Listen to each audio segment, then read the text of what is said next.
मध्य प्रदेश से कांग्रेस की राज्यसभा की उम्मीदवार मीनाक्षी नटराजन अपने मामले को लेकर सुप्रीम कोर्ट गई थी। मामला वहां से भी खारिज हो गया, उन्हें हाई कोर्ट जाने के लिए कहा गया है। इस प्रकार देखा जाए तो मध्य प्रदेश से बीजेपी के 3 राज्यसभा उम्मीदवार निर्विरोध निर्वाचित घोषित हो गए हैं। भाजपा कार्यकर्ताओं में हर्ष की लहर है, एक दूसरे को शुभकामनाएं दे रहे हैं। आज मंदसौर भारतीय जनता पार्टी कार्यालय पर भी एक पत्रकार वार्ता का आयोजन इसी विषय को लेकर रखा गया था। यहाँ पर प्रमुख रूप से भारतीय जनता पार्टी के जिलाध्यक्ष राजेश दीक्षित, जिला पंचायत अध्यक्ष दुर्गा पाटीदार सहित अन्य कई पदाधिकारी यहाँ पर मौजूद थे।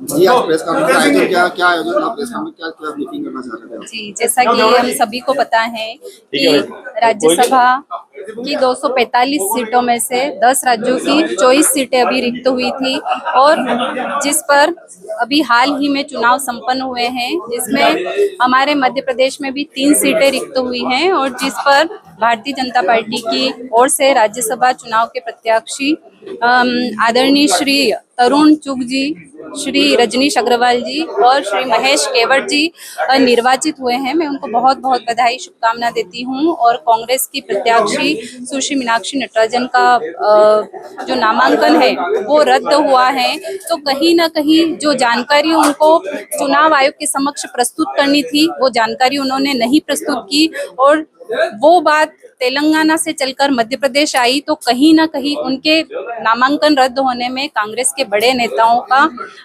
की गहरी साजिश है। और मैं कहना चाहूंगी कि कांग्रेस पार्टी हमेशा से ही महिला विरोधी रही है। अभी जो 3 सीटें कांग्रेस बीजेपी ने दी है, उसमें महिला सशक्तिकरण में महिला सीट जैसा कि भारतीय जनता पार्टी हमेशा ही महिला समर्थित और महिला के हित में सोचने वाली, महिलाओं के हित की चिंता करने वाली सरकार रही है, लेकिन हमारी भारतीय जनता पार्टी की सरकार हर वर्ग की चिंता कर रही है और ऐसे ही उन्होंने महेश केवट जी, एक मांझी समाज को अपना उम्मीदवार बनाया। तो ये निश्चित रूप से हमारी भारतीय जनता पार्टी की सरकार जो हर वर्ग की चिंता करने वाली सरकार है।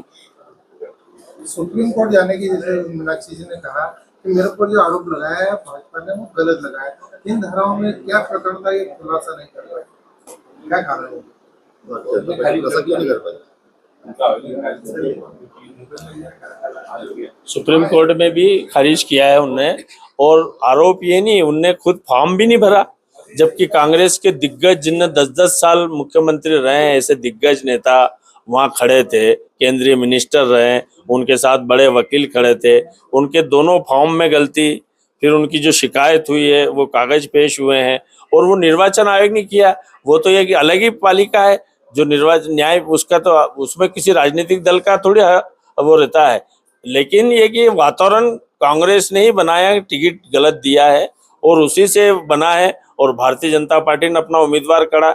महिला की बात करें तो भारतीय जनता पार्टी तो मध्य प्रदेश में 50% आरक्षित है और 33% लोकसभा में बिल लाए। उस बिल को खारिज किसने किया? कांग्रेस ने किया, उनके जो संगठन उनसे जुड़े हुए उनने किया। इन्हीं नारी बहनों ने उस कांग्रेस के साथ खड़े होकर लोकसभा में बयान दिए, खुद महिलाओं ने दिए जो कांग्रेस से समर्पित है। बुरे मन से दिए उन्हें, अच्छे मन से थोड़ी दिए, वो खुद महिला है, अच्छे मन से तो नहीं दिए उन्हें। सरकार जो बिल लेके पास आएगी बड़ी हुई सीटों को लेकर, क्या वर्तमान सीटों पर नहीं ला सकती थी कि इन्हीं पे आरक्षण दिया जाए? नहीं, तो ये तो पूरे देश के लिए हो ना। आज मान लो देश में कितना अंतर है, आप चले जाओ जम्मू कश्मीर, कर्नाटक, 4.5-6 लाख की लोकसभा है, हमारे इधर 11-11 मतदाताओं की। हाँ, सवाल अलग है। अभी जो आरक्षण जो खारिज किया कांग्रेस ने, बड़ी हुई सीटों पे किया कि उस पे लाना, क्या वर्तमान सीट पे नहीं कर सकती थी क्या भाजपा? नहीं तो करेंगे ना उसमें। अब जैसे मान लो जिन की हमने धाराओं का संकल्प लिया है, और अभी हम देखो आपका जो प्रश्न है इसी पर हम 12 वर्ष भी मना रहे हैं। 12 वर्ष विश्वास के, 12 वर्ष जन कल्याण के और 12 वर्ष विकास के। और विश्वास के इसलिए कि 1951 में संकल्प लिया था राम मंदिर बनेगा, 1951 में संकल्प लिया था कि धारा 370 समाप्त होगी, तो वो हुई है, आज हुई है। आज वंदे मातरम ट्रेन दौड़ रही है, विकास है, तो ये भी सारे संकल्प पूरे होंगे।